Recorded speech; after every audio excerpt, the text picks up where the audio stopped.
ঠিক আছে। হুম। আজকে আমরা একটা নতুন বিষয় জানবো, সেটা হলো এসিআর নিয়ে। এসিআরগুলো 133 বা 11 কেবি সাবস্টেশনে ইউজ হয়। এটার এনটেক কোম্পানির, চায়না কোম্পানি। এটার মডেল নাম্বার হলো ETR300R। এখন আমরা দেখব কীভাবে মেন ফাংশনে ঢুকে কনফিগারেশন করতে হয়। এর জন্য আমরা ফাংশন মেনুতে চাপ দেব। দেওয়ার পরে এখানে আমরা প্রথমে ঢুকে টাইমটা চেক করব। টাইম এন্টার, হ্যাঁ, এখানে 1/6/2024 এবং কি বর্তমান টাইমটা ঠিক আছে। সো এন্টার চাপবো। এখন আমরা তারপরে যাব গ্লোবাল সেটিংয়ে।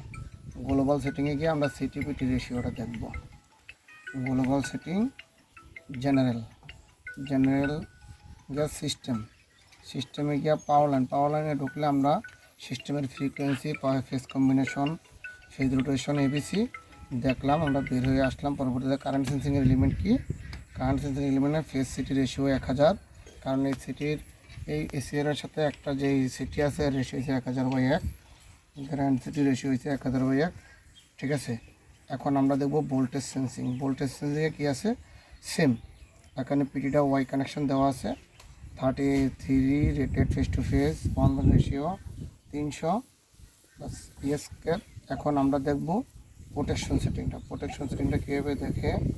এর জন্য আমরা গ্রুপ সেটিংয়ে ঢুকবো। গ্রুপ সেটিংয়ে ঢোকার পরে গ্রুপ 1, দেন রিক্লোজারে ঢুকলে টাইম ওভার কারেন্ট, নিচে আসলাম। এটিতে phase over current, first stage, trip 20 mA setting দেওয়া আছে। এটা হচ্ছে আপনার রিকোয়ারমেন্ট অনুসারে। কার্ভ দেওয়া হচ্ছে আইসি স্ট্যান্ডার্ড। ইম্পালস টাইম ডায়াল দেওয়া হচ্ছে 0.1। এখন আমরা দেখব আর্থ ফল্ট। চাইলে আমরা ওভার কারেন্টের সেকেন্ড স্টেজটা দেখতে পারি। ওভার কারেন্টের second stage, over current phase, over current গ্রাউন্ডটা দেখতে পারি। এর জন্য আমরা সেমভাবে এখানে পিক আপ দিলাম 10, আইসি স্ট্যান্ডার্ড ইনভার্স, টিএমএস দিলাম 0.5। যদি আমরা সেমভাবে যদি আমাদের দরকার time over current, negative sequence, instantaneous phase over current, instantaneous over current ground, এগুলো আমরা অ্যানাবল ডিজেবল করতে পারি চাইলে। কিন্তু এগুলো যখন দরকার হয় আমার অ্যাজ পার রিকোয়ারমেন্ট আমরা করে নিতে হবে। মনিটরিংয়ে ঢুকে আমরা ফেজ ডিফারেন্সটা দেখতে পারি। ফেজ ডিফারেন্স চাইলে আমরা এটা এখানে অ্যানাবল অথবা এটা চাপ দিয়ে ডিজেবল অ্যানাবল করতে পারি অ্যাজ পার রিকোয়ারমেন্ট।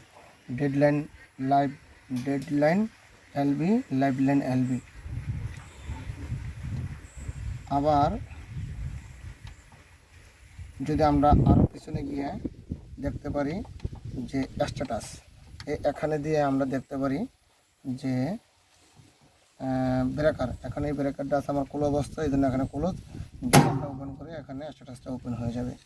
প্রোটেকশন, এই প্রোটেকশনগুলো আমরা এখানে যে protection enable, ground enable, ACF enable, preclose enable, এগুলো সব আমরা এখান থেকে অ্যানাবল ডিসেবল করতে পারি। এখানে প্রোটেকশন অ্যানাবল আছে, এটা চাপ দিলাম, ডিসেবল হয়ে গেল। এখানে গ্রাউন্ড প্রোটেকশন ডিসেবল আছে, চাপ দিলাম, অ্যানাবল হয়ে গেল। আবার এখানে এসিএফ ডিসেবল আছে, চাপ দিলাম, অ্যানাবল হবো। কিন্তু আমরা জেনারেলি প্রোটেকশন অ্যানাবলটা রাখবো যাতে আমার প্রোটেকশনগুলো কাজ করে। আর এটা দিয়ে যদি এই রান এলইডিটা বিলিং করে তাহলে বুঝতে হবে আমার সিস্টেমটা ঠিক আছে। এখানে সেটিং গ্রুপ 1 মানে আমার সেটিং গ্রুপ 1-এ কনফিগারেশন করা আছে। এগুলো হচ্ছে R phase, Y phase, C phase, ground. এগুলো হচ্ছে ইন্ডিকেশন। যদি এসি সাপ্লাই অ্যাভেলেবেল থাকে পিটি থেকে, তাহলে এসি সাপ্লাই যদি চার্জার ঠিক মতো চার্জ হয় তাহলে এটা ঠিক থাকবে। ব্যাটারি হেলদি থাকলে এটা ঠিক থাকবে। হয়েছে কিছু কত দূর হয়েছে।